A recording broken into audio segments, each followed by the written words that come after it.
I never thought my dream home would turn into a battleground. When I first moved into this peaceful neighborhood, I imagined quiet evenings, friendly neighbors, and the satisfaction of owning a house I had worked so hard for. But that dream quickly turned into a nightmare the moment I refused to join the homeowners association. It started innocently enough.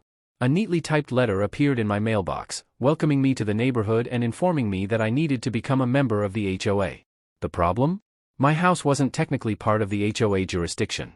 I had specifically purchased a property outside their control, which meant I wasn't obligated to pay their fees or follow their endless list of restrictive rules.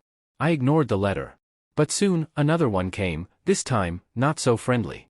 They strongly encouraged me to reconsider joining. I could already sense the shift in tone, a passive-aggressive way of saying, do as we say, or else. I had heard horror stories about HOAs from friends, power-hungry board members treating neighborhoods like their personal kingdoms. I wasn't going to be another victim. Then, the real harassment began.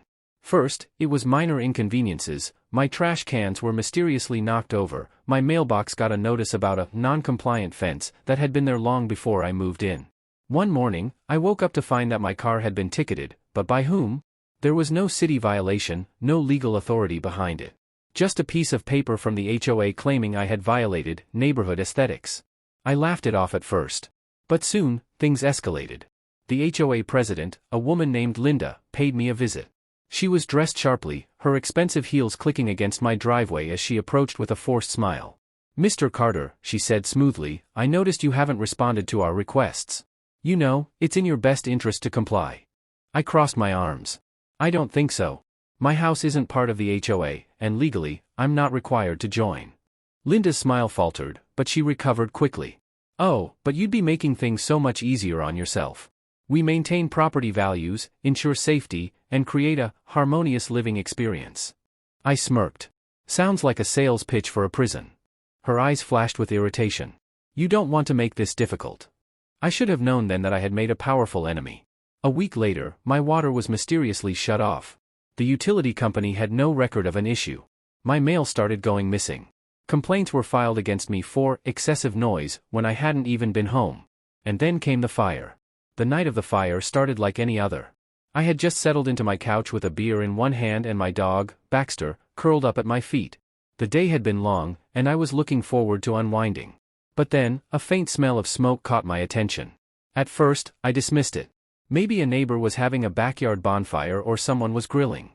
But within minutes, the scent grew stronger, thicker, until I realized this wasn't normal. I shot up from my seat and rushed toward the window. My stomach dropped. Flames. Bright, roaring flames were consuming the side of my house. Panic surged through me as I grabbed Baxter and sprinted toward the front door. The moment I stepped outside, the heat was overwhelming, licking at my skin as I struggled to breathe against the thick smoke. My neighbors were already outside, watching in shock, some shouting, others on their phones calling 911. And then I saw her. Linda. Standing across the street, arms crossed, a smug smile playing on her lips. The same Linda who had harassed me for weeks, who had warned me not to make things difficult. My mind raced. Had she done this? No, surely, that was too extreme, even for a power-hungry HOA president. But the way she watched, almost pleased, made my blood boil. The fire department arrived within minutes, but by then, my home was beyond saving. The roof caved in, the walls crumbled, and everything I owned was reduced to smoldering ash. My dream home, gone. A police officer approached me as I stood in the street, still in shock. "Sir, do you have any idea how this might have started?" he asked. I swallowed hard, my fists clenching. No idea. But I knew exactly who I suspected. As the firefighters worked to put out the last embers, I turned back toward Linda. She was already walking away, her expression unreadable. I wasn't just going to let this go. I was going to make her regret ever messing with me. The next morning, I stood in front of what was left of my home, just blackened rubble and the faint, bitter smell of smoke clinging to the air. My chest felt heavy as I tried to process the reality of it. Everything was gone. The framed pictures of my late parents, my childhood baseball collection, even the leather chair I had saved up for years to buy. The fire department confirmed it was arson. That word hit me like a freight train. Someone had intentionally set my house on fire. But who? I had my suspicions, but I needed proof. I started by asking my neighbors. Most of them were sympathetic, shaking their heads and offering their condolences, but when I mentioned Linda, their expressions changed. They exchanged glances, hesitated. She was out here before anyone else, one of them finally admitted. Yeah, another neighbor chimed in, lowering his voice. She was just standing there, watching. No panic, nothing. Almost like she expected it. That sent a chill down my spine. But I needed more than suspicion, I needed real evidence. I went to the fire investigator handling my case, a tough, no-nonsense guy named Officer Reynolds.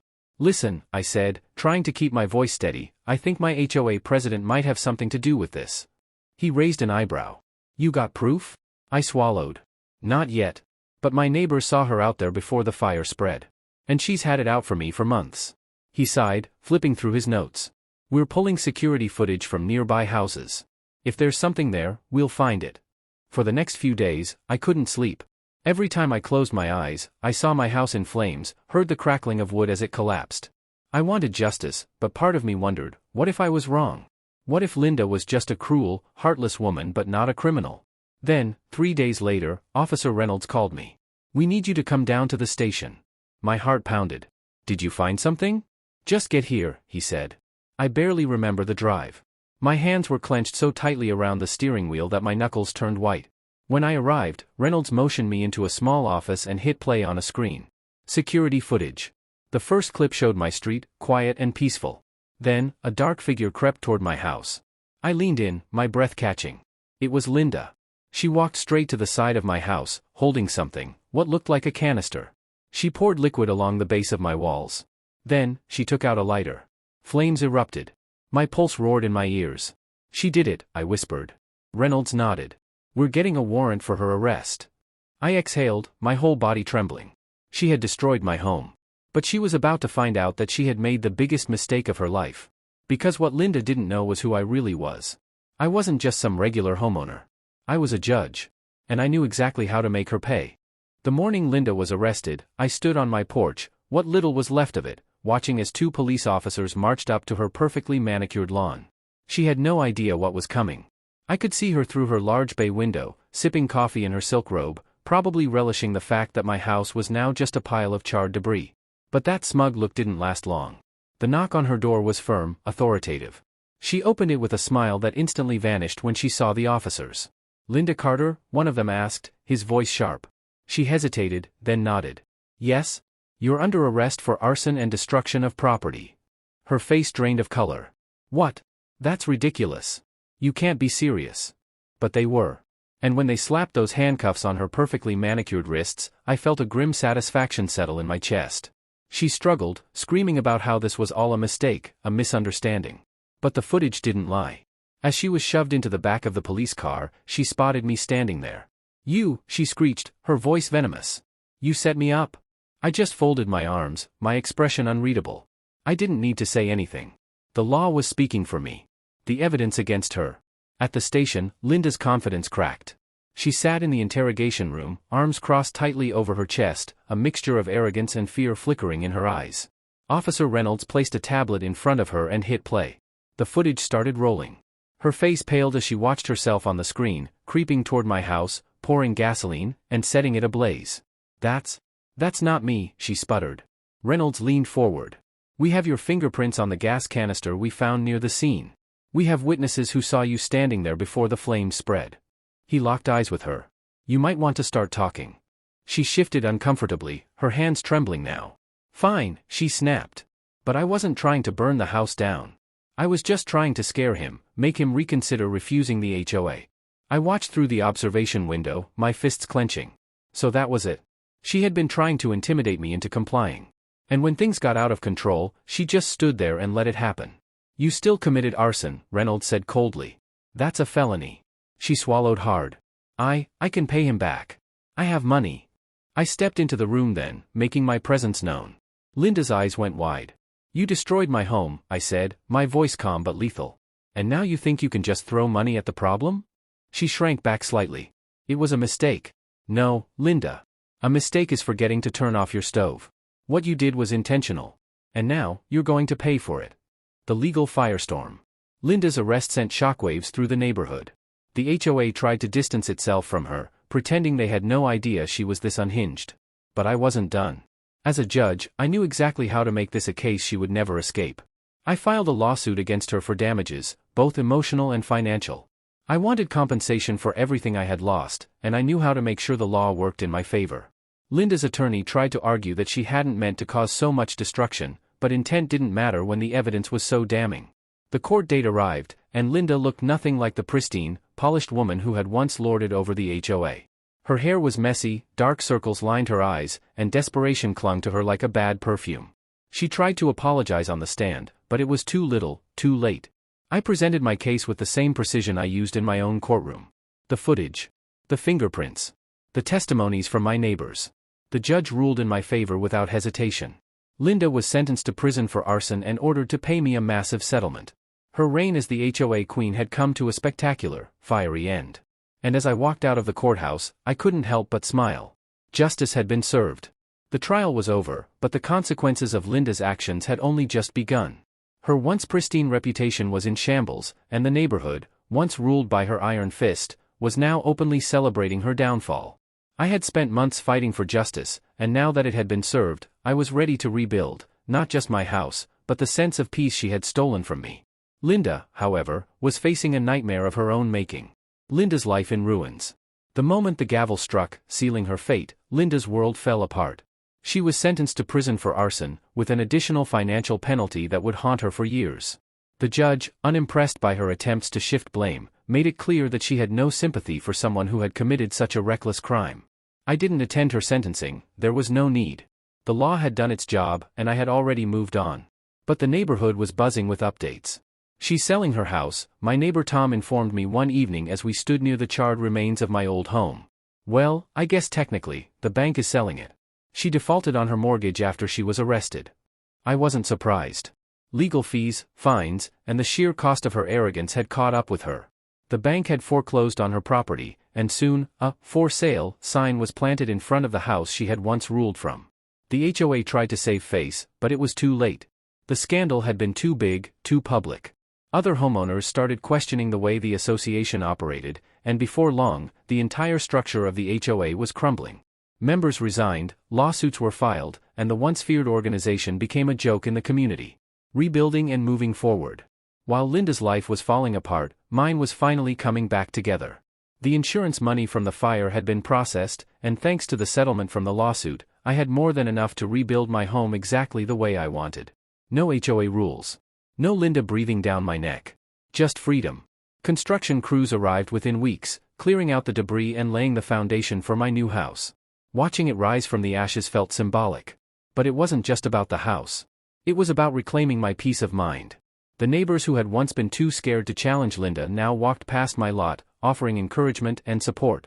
Some even admitted that they had wanted to speak out against her for years but were too afraid of retaliation. "She bullied everyone," an elderly woman named Mrs. Dawson told me. "We just didn't know how to stop her. But you stood up to her. And look what happened." I nodded, knowing that even though it had cost me everything, it had been worth it. Linda's final attempt at control. A few months later, as my new home neared completion, I received an unexpected visitor. Linda. Freshly released on bail while waiting for her appeal, she stood on the edge of my property, looking nothing like the woman who had once ruled over the HOA. She was thinner, her expensive clothes replaced by something far more modest. The arrogance in her eyes had been replaced by something else, desperation. "I need to talk to you," she said, her voice unsteady. I crossed my arms. "I have nothing to say to you." She exhaled sharply, frustration flickering across her face. "Look, I know I messed up. But I lost everything. My house, my position, my reputation," she hesitated. "I need money, and I know you have plenty now." I almost laughed. The audacity of this woman. "You destroyed my home," I said, keeping my voice even. "You tried to ruin my life. And now you want my help?" She swallowed hard. "I have nowhere else to go." I shook my head. "That's not my problem, Linda." For the first time in her life, she had no power, no influence, no one to manipulate. She had spent years controlling others, and now she was just another person who had to face the consequences of their actions. She opened her mouth as if to argue, but I turned away and walked back to my home, my new home. The door shut behind me with finality. Linda Carter was officially out of my life. A new beginning. By the time my house was completed, the HOA had all but collapsed. Without Linda's leadership, members started resigning, and new homeowners refused to join. Eventually, the remaining board voted to dissolve the association entirely. It was poetic justice. I stood in my new driveway one evening, looking at the finished house. It was more than just a building, it was a statement. A symbol that no one could control me, no matter how hard they tried. My neighbors came over, bringing food and drinks, and we celebrated. Not just my new home, but the fact that our neighborhood was finally free from tyranny. As I raised a glass and a toast, I thought about Linda, wherever she was. Maybe she had learned her lesson. Maybe not. Either way, she was no longer my problem. I had one. And for the first time in years, I felt truly at peace.